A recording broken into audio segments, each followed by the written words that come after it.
बताया था सरल सूक्ष्मदर्शी एवं संयुक्त सूक्ष्मदर्शी जो कि प्रकाशिक यंत्र थे, जिनके प्रयोग से हम छोटी वस्तुओं का बड़ा आकार प्राप्त कर सकते हैं, देख सकते हैं, उनके बारे में ज्ञान अर्जित करते हैं। तो अब आपको मैं बताना चाहूँगा, वो पास की वस्तुएं देखने के लिए हम लोग सूक्ष्मदर्शी यूज कर रहे थे, लेकिन यहाँ पर आज हम चर्चा करेंगे दूर की वस्तुओं को देखने के लिए हमारे पास क्या विकल्प है। तो बच्चों आगे चलते हैं, हम यहाँ पर दूरदर्शी की चर्चा करेंगे सर्वप्रथम। और दूरदर्शी में देखिए हमारे पास, आपने इससे पहले भी दूरदर्शी यूज किए होंगे, बच्चों के पास अक्सर होते हैं, क्रिकेट मैदान में जाते हैं या कुछ घूमने फिरने जाते हैं तो दूर की वस्तुओं को थोड़ा पास देख पाते हैं, जिसको हम दूरबीन कहते हैं। तो बच्चों उसी कड़ी में हम आपसे बताना चाहेंगे कि दूरबीन देखिए हमारे पास यहाँ पर जो उपस्थित है, उसमें ये थोड़ा सा आपको अंतर क्या दिखलाई दे रहा है। देखिए सूक्ष्मदर्शी में और इसमें क्या अंतर दिखलाई दे रहा है कि अभिदृश्यक यहाँ पर बड़ा है और नेत्रिका छोटा है, जबकि सूक्ष्मदर्शी में उल्टा होता था, अभिदृश्यक छोटा होता था और नेत्रिका थोड़ा बड़ा होता था उससे। तो यहां पर हम चर्चा कर रहे हैं, देखिए अनंत से आने वाली किरणें, अब अनंत से आने वाली किरणें उत्तल लेंस में कहां पर फोकसित होती हैं बच्चों? इसके फोकस पर, जो लेंस का फोकस होगा यहां पर किरणें मिलती हैं आकर के। और उसके बाद में दूसरा जो नेत्रिका लगा हुआ है, उसके लिए ये वस्तु का कार्य करती हैं। यदि ये जो भी दूरी है, अर्थात यू दूरी है, तो यहां पर इसका मैंने बताया था आपसे, ये बिल्कुल उसी तरह से कि फोकस दूरी के अंदर यदि रखा होगा, नेत्रिका के फोकस दूरी के अंदर ये वस्तु यदि होगी, ये पहला इमेज जो था इसके लिए वस्तु का कार्य करेगा आईपीस के लिए, तो यहां पर इसका प्रतिबिंब सीधा सीधा, अर्थात वो केस याद कीजिए उत्तल लेंस का, जो यहां पर मैं आपको दिखलाऊंगा एक झलक। देखिए वस्तु यहां पर होती थी और फोकस ये है, तो आप देखिए ये इस तरफ तो फैल जाती थी किरणें, अर्थात ये पीछे प्रोड्यूस करने पर आपको यहां पर प्रतिबिंब प्राप्त हो जाता। तो ये वही केस है, लेकिन उल्टे रूप में आपको यहां पर दिखलाई दे रहा है। तो अंतिम प्रतिबिंब आपका यहां पर यदि फोकस पर रख देंगे तो अनंत पे बनेगा, और फोकस के अंदर रखेंगे तो बड़ा उसी तरफ बन जाएगा। तो चलिए चर्चा करते हैं, हम यहाँ पर आवर्धन क्षमता इसकी निकालना चाहते हैं बच्चों। एक चीज हम आपको बताना चाहेंगे, जो प्रतिबिंब बनेगा इसका, उससे ये जो यहाँ पर बीटा कोण दिखलाई दे रहा है आंख के लिए बनाया गया, हम आंख को इसके बहुत करीब अर्थात यहाँ पर मान सकते हैं। तो यहाँ पर भी जो कोण बनेगा वो भी कोण क्या होगा, हमारा बीटा ही होगा। इससे कंफ्यूज मत होइएगा, ये बीटा कोण यहां पर भी लिया जा सकता है क्योंकि आंख लेंस के बहुत पास है। तो बच्चों जरा सा ध्यान दीजिए, ये जो यहां से किरणें आएंगी, इससे होकर के ये इसे जाएंगी, तो ये ही किरण हमारी क्या होगी, बीटा कोण यहां से बना रही होगी। ये वस्तु है आपकी। तो चलिए देखते हैं, ये ए डैश बी डैश वस्तु है, अनंत पर जो वस्तु रखी थी उसका इमेज यहाँ पर ए डैश बी डैश प्राप्त हुआ है पहले वाले लेंस से, और ये इस नेत्रिका के लिए वस्तु का कार्य कर रहा है। तो आवर्धन क्षमता के लिए हम लोगों ने देखा था m बराबर कितना, और ये क्या था याद कीजिए, बीटा क्या था, प्रतिबिंब द्वारा आंख पर बना हुआ कोण। तो प्रतिबिंब द्वारा आंख पर बना ये प्रतिबिंब देखिए है, ये प्रतिबिंब है, और इसके द्वारा आंख पर बना हुआ, आंख यहां पर बना हुआ कोण कितना बीटा है, होल अपॉन वस्तु द्वारा आंख पर बना कोण, जबकि वस्तु अपनी वास्तविक स्थिति में। तो वस्तु अनंत पर यहां पर ली गई है, उसके द्वारा ये बना कोण यहां पर अल्फा है, अल्फा को मैंने इस जगह पर भी ले लिया है, ये देखिए। और आपको बताऊं ये उस तुलना में बहुत कम है, तो बहुत कम होने से यहां पर हम इसको कोण को ले सकते हैं, अपने यहां पर अल्फा कोण यहीं पर ले लेंगे। तो देखिए जरा सा, बीटा को हम लिख सकते हैं tan बीटा, और इसे हम tan अल्फा पुनः। और यदि त्रिभुज देखें ए डैश बी डैश ई में ध्यान दें तो tan बीटा का मान कितना हो जाएगा, A dash B dash upon B dash E. इस त्रिभुज को ध्यान दीजिए, A dash B dash upon B dash E, ये बीटा कोण के लिए, इस कोण के लिए tan बीटा। इसी प्रकार से tan अल्फा को देखिए तो ये क्या मिल जाएगा इस त्रिभुज में, देखिए O A dash B dash में tan अल्फा इसी तरह से क्या मिलेगा बच्चों, A dash B dash upon O B dash. आप देख सकते हैं रेसिप्रोकेट हो जाएगा तो यहां पर आपको मिल जाएगा ओ बी डैश ऊपर जाएगा और ये बी डैश ई। अब ओ बी डैश आप देख सकते हैं कितना है, फोकल लेंथ है, अनंत से आने वाली किरणें फोकस पर ही आकर के मिलेंगी, तो ये कितना हो जाएगा FO। और इसे आप देख सकते हैं बी डैश ई आपको कितना दिखलाई दे रहा है, यही क्या है हमारा UE है, ये क्या है UE है। तो यहां पर आपको कितना मिल जाएगा, बाईं ओर है अर्थात UE। तो M इज इक्वल टू इसके लिए आपको कितना मिल गया है, FO अपॉन UE। बच्चों यहीं पर मैं आपसे एक बात करना चाहूंगा, यदि प्रतिबिंब, अंतिम प्रतिबिंब कहां पर बन रहा हो, अनंत पर बन रहा हो, तो अनंत के केस में तभी बनेगा अनंत पर जबकि वस्तु ये इस लेंस के लिए जो वस्तु है कितने पर हो जाएगी, फोकस पर। जब ये फोकस पर हो जाएगी तो ये वाली इसके बाद वाली जो स्थिति थी कि फोकस पर अगर वस्तु हो जाएगी तो प्रतिबिंब कहां पर बनेगा, अनंत पे जाके बनेगा। तो अब हम कह रहे हैं यदि प्रतिबिंब अनंत पर बनेगा तो UE कितने के इक्वल हो जाएगा, UE इज इक्वल टू हो जाएगा FE के। तो उस केस में यहां पर आगे भी बात करूंगा, कितना हो जाएगा minus FO upon FE।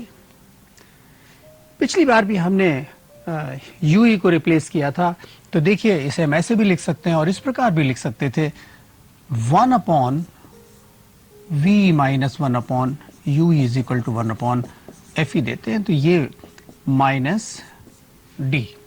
V कहां पर है, D पोजीशन पर है, जबकि वस्तु को हमने कहां पर लिया बच्चों, D पर लिया है, प्रतिबिंब उसका D पर लिया है, प्रतिबिंब कहां पर लिया है, D पर। ये अनंत पर भी दिखला रहा है और हम D के लिए याद कीजिए बात कर रहे हैं जो संयुक्त सूक्ष्मदर्शी में था उसी प्रकार से।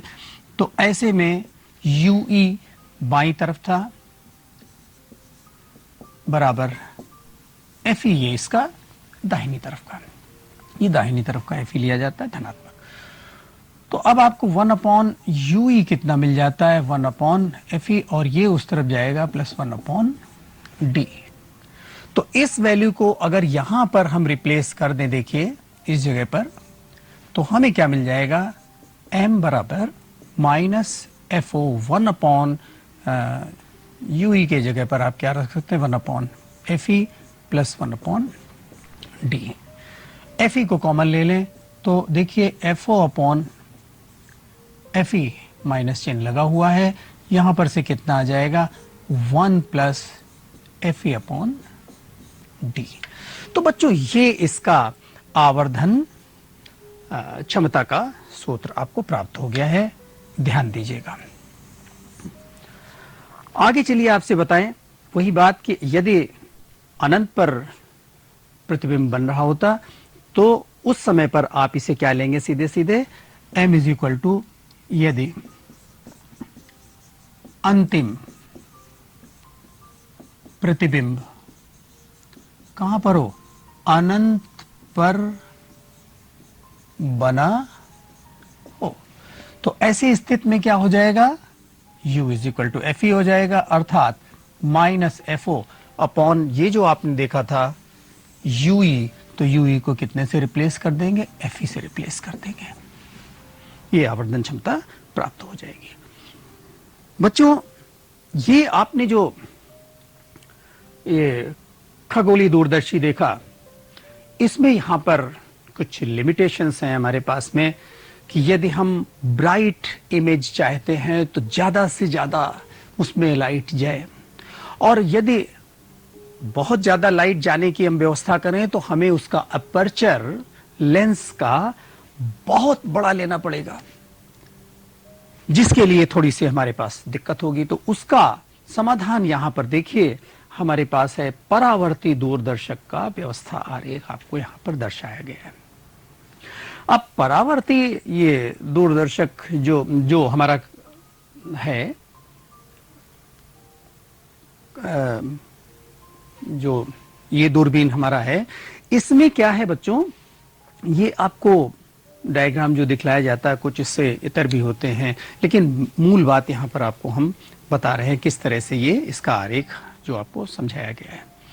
तो इसमें देखिए इससे फायदा हमारा क्या हुआ, यहां पर ये अवतल दर्पण यूज किया गया, और अवतल दर्पण यूज किया गया तो इसमें क्या होता है, लाइट अंदर गई, परावर्तित हुई, और परावर्तित होने के पश्चात पुनः यहां पर एक दर्पण और लगा हुआ है, उससे परावर्तन होकर के ये हमारे नेत्र का अर्थात ये जो उत्तल लेंस यहां पर दिखलाई दे रहा है में इमेज प्राप्त होता है। लेकिन बच्चों इसका हम आपको फायदा ये बताना चाहेंगे कि यहां पर हमें ब्राइट इमेज मिलता है, और क्योंकि रिफ्लेक्शन होता है लाइट का, और इसका अपर्चर जो सबसे बड़ा आपको बताएं कैलिफोर्निया में रखा हुआ है, ये यंत्र जो रखा हुआ है कैलिफोर्निया में परावर्ती दूरदर्शक, इसमें लगभग 5 मीटर का अपर्चर है, उसका लगभग 5 मीटर का अपर्चर है। तो पीछे जब रेज आती हैं तो यहां पर किस पर पड़ती हैं, अवतल दर्पण पर। अवतल दर्पण पर पड़ने के पश्चात दूसरे दर्पण पर पड़ती हैं, और ये यहां से परावर्तित होकर के इमेज बनाती हैं स्टार्स वगैरह का, जो खगोल विज्ञान में हम लोग दूर के तारे सितारों को आदि को देखते हैं, उनके बारे में जो ज्ञान प्राप्त करते हैं, तो उसमें उनका इमेज यहां पर बना करके, और वो इमेज इस लेंस के लिए वस्तु का कार्य कर जाता है, और उसके बाद वही घटना जो आप पहले देख चुके हैं कि पुनः आपको एक अंतिम इमेज प्राप्त हो जाती है। अब ये अंतिम इमेज हमारी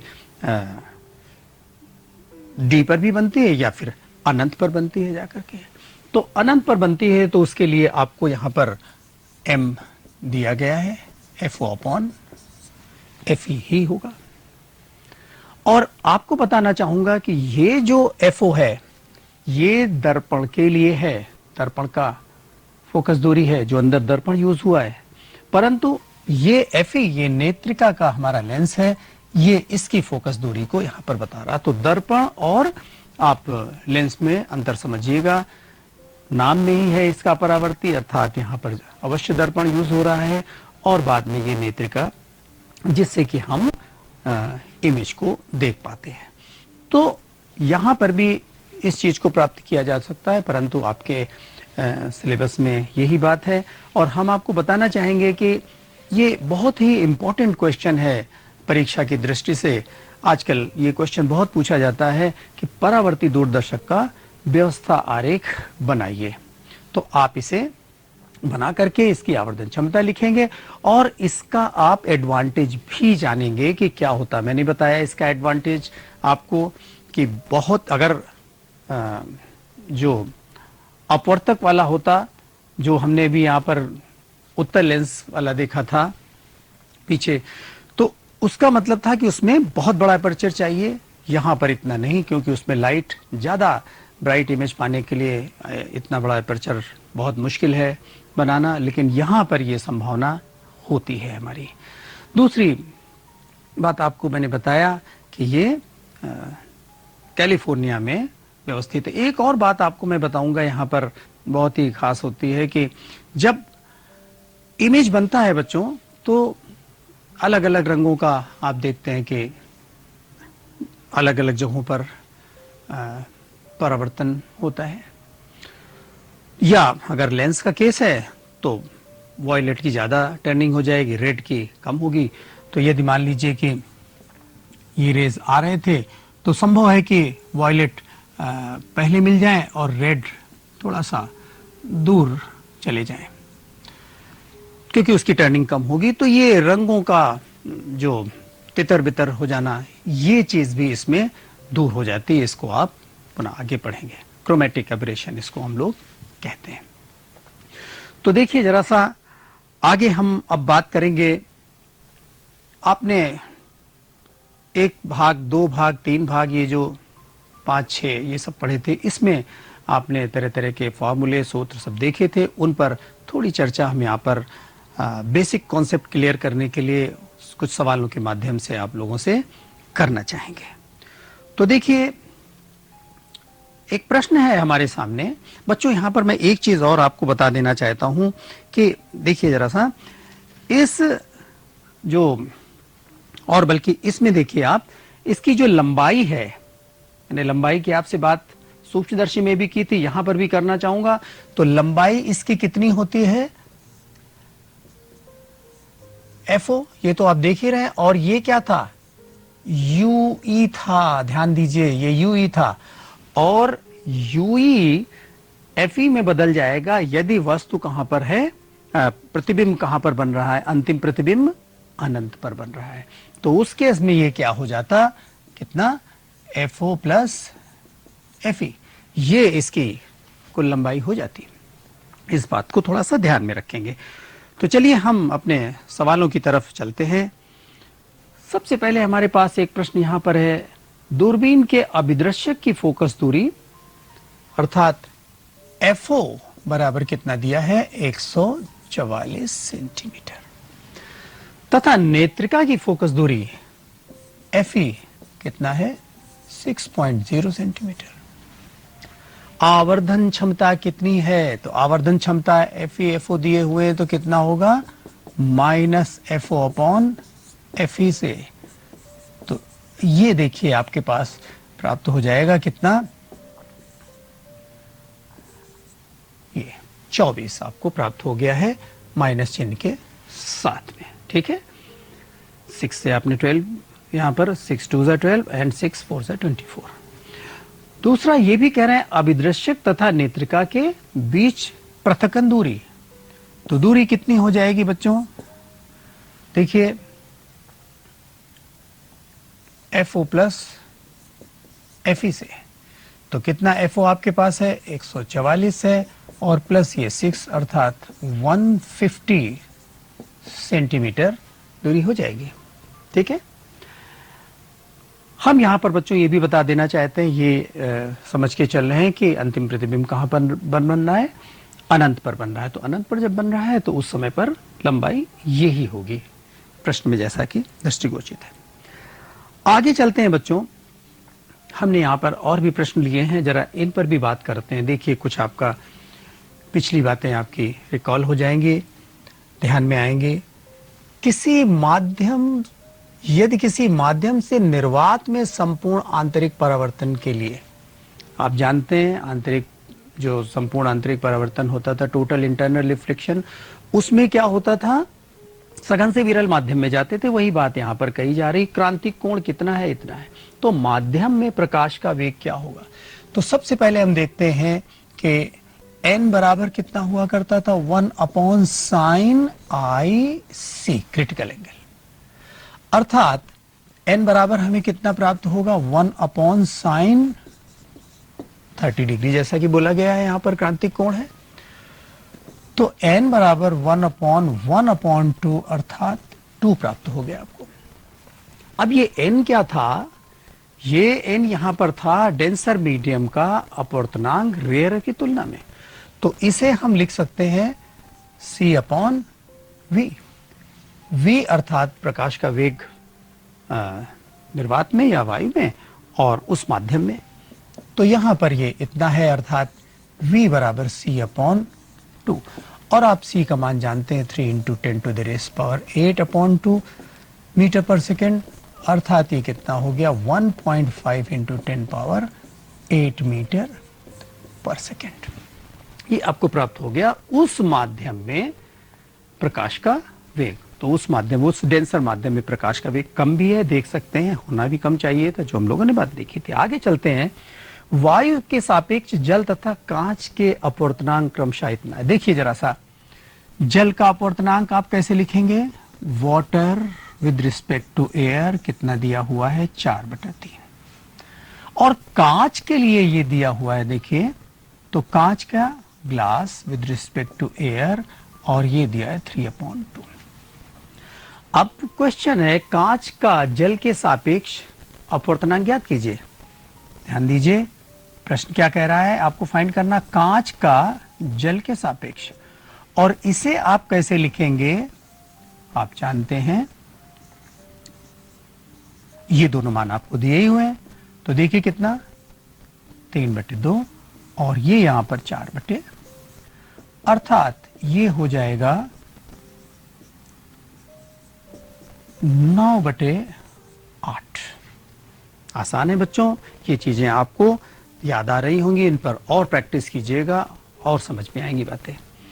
आगे चलते हैं। देखिए वायु में प्रकाश की चाल c दिया हुआ है आपको 3 × 10⁸ मीटर पर सेकेंड, और अपवर्तनांक दिया हुआ है कांच का। देखिए यहां पर कितना, ग्लास का अपवर्तनांक भी दिया हुआ आपको, कितना दिया है 1.5। कह रहे हैं कांच में प्रकाश की चाल क्या होगी। अभी आपने एक प्रश्न लगाया है, उसी से बिल्कुल मिलता जुलता है, तो आप ध्यान दीजिए क्या लिखेंगे।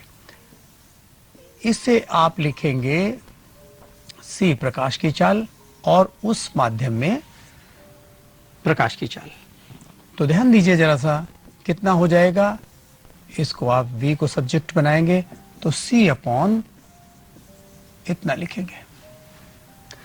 अब इन वैल्यूज को रख दीजिए, तो 3 × 10⁸ जैसा कि दिया हुआ है यहां पर मीटर पर सेकेंड, और अपवर्तनांक इसका कोई मात्रक नहीं होता है, कितना दिया 1.5।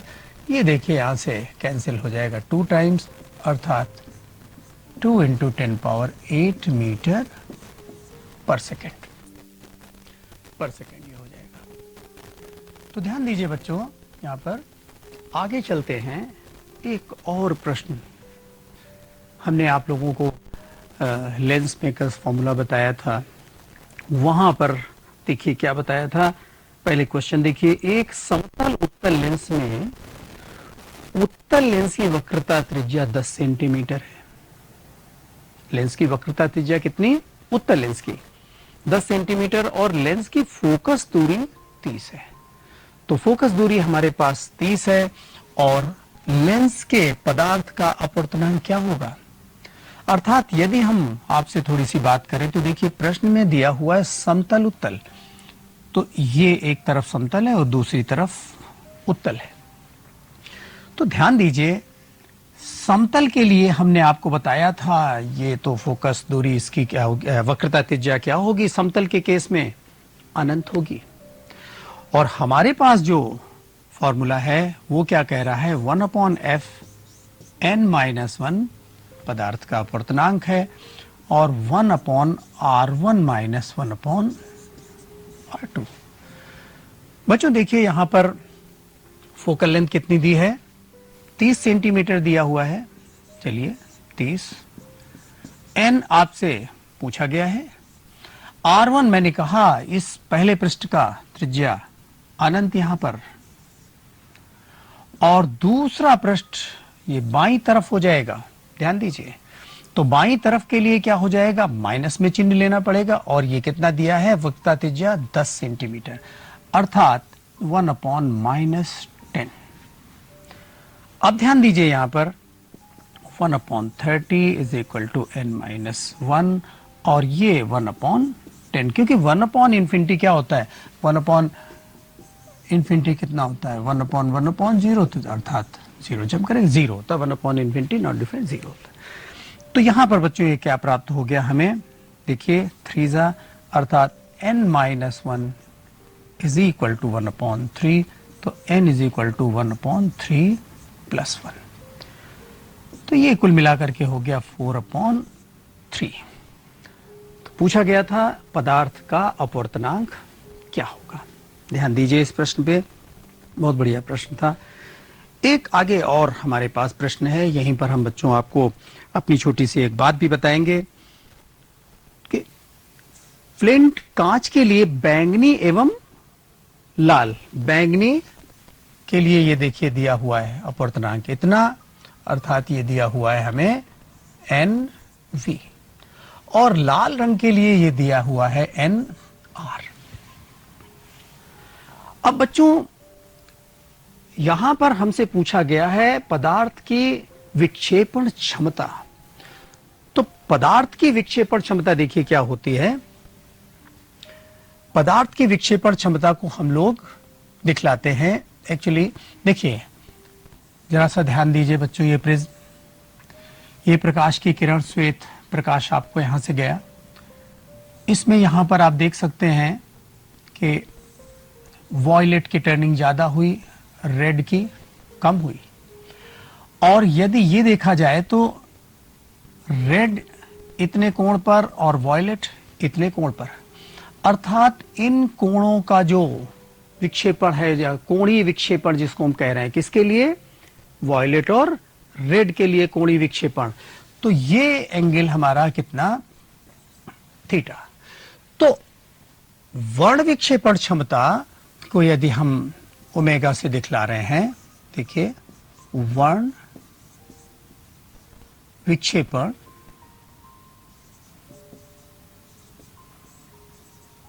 क्षमता कितना, ओमेगा इज इक्वल टू, तो बच्चों ये क्या होगा, कोणीय वर्ण विक्षेपण और ध्यान दीजिए अनुपात किसका, कोणीय वर्ण विक्षेपण एवं मध्य रंग का जो प्रकाश होगा उसका कितना विचलन हुआ है। तो मध्य क्या होता है, वॉयलेट होता है, और उसके विचलन के लिए हम इसे इस प्रकार लिखेंगे। अब ये थीटा क्या होता है, जरा सा ध्यान दीजिए। तो हम आपको बताएं, डेल्टा वॉयलेट और डेल्टा रेड का अंतर होता है। तो ये कितना होता है, देखिए -1a माइनस, ये आप लोग ध्यान दीजिए ब्रैकेट खोल करके देखेंगे तो आपको मिल जाएगा NV माइनस NR और ये A। तो यहां पर वैल्यूज को रख दिया जाए तो देखिए NV माइनस NR और ये A, और येलो के लिए मध्यवर्ती येलो होता है तो देखिए कितना, NY माइनस 1 और ये A कैंसिल हो जाएंगे, अर्थात आपको ये क्या मिल जाएगा, NV माइनस NR अपॉन। चलिए NV पता है, NR हमें पता है, लेकिन NY नहीं पता है। NY कितना होगा, जल्दी से देखिए, दोनों का औसत होगा। तो NV प्लस NR का औसत आप निकाल लीजिए, 1.632 और ये 1.613, और इनका आप औसत निकालिए, ये 5 और ये यहां पर कितना, 4 और ये 2 और ये 3। अब ये आपको प्राप्त हो रहा 1.622, या उसे राउंड कर दें तो कितना, 23 हो जाएगा, सॉरी। तो 1 पॉइंट इतना मिल गया, ये वैल्यूज रख दीजिए यहां पर, देखिए आपको क्या प्राप्त होता है, 1.632 माइनस 1.613 अपॉन 1.623 माइनस 1, और ये देखिए आपको प्राप्त हो रहा है 0.019 अपॉन ये 1 माइनस होगा 0.623, अर्थात ये डेसिमल हटा दें तो आपको मिल जाता 0.030 लगभग, इस तरह से मिल जाएगा। ये इसका डिस्पर्सिव पावर। डिस्पर्सिव पावर का मतलब हमारा क्या हुआ कि कितना उसे विक्षेपित करने की क्षमता है। जो रंग आपको दिखलाई दे रहे हैं इनकी बात जो चल रही थी, वर्ण विक्षेपण क्षमता इसकी। तो बच्चों इस प्रकार से आप लोगों ने कुछ प्रश्न देखे, और हम चाहेंगे कि इस तरह के प्रश्नों को आप और लगाएं। जितना आप न्यूमेरिकल्स लगाएंगे उतना ही आपको बात समझ में आएगी, चैप्टर समझ में आएगा, डेरिवेशंस तमाम से समझ में आएंगे, और छोटी छोटी बातें आपको अवश्य समझ में आएंगी। आगे हम आपको गृह कार्य में यहाँ पर एक सवाल दे रहे हैं, और देखिएगा इस सवाल को लगाइएगा। बहुत आसान है, दोनों की फोकस दूरी हमने दे रखी है। दूर की वस्तुओं को देखने के लिए दूरबीन की आवर्धन क्षमता, अर्थात वही सूत्र याद कीजिए जो मैंने अभी थोड़ी देर पहले बताया था। दूरबीन का समायोजन सामान्य है, ये बात आपको दी। जब अंतिम प्रतिबिंब अनंत पर बनता है, याद रखिए इतनी हिंट दे रहा हूं, यूई किसके इक्वल हो जाता है, एफ के इक्वल हो जाता, तब आप सूत्र लगाइएगा। और जब अंतिम प्रतिबिंब स्पष्ट दृष्टि की न्यूनतम दूरी डी पर बनता है, इसके भी लिए मैंने आपको एम दिया हुआ, दोनों पर मान रख करके आपको इसे सरल करना है।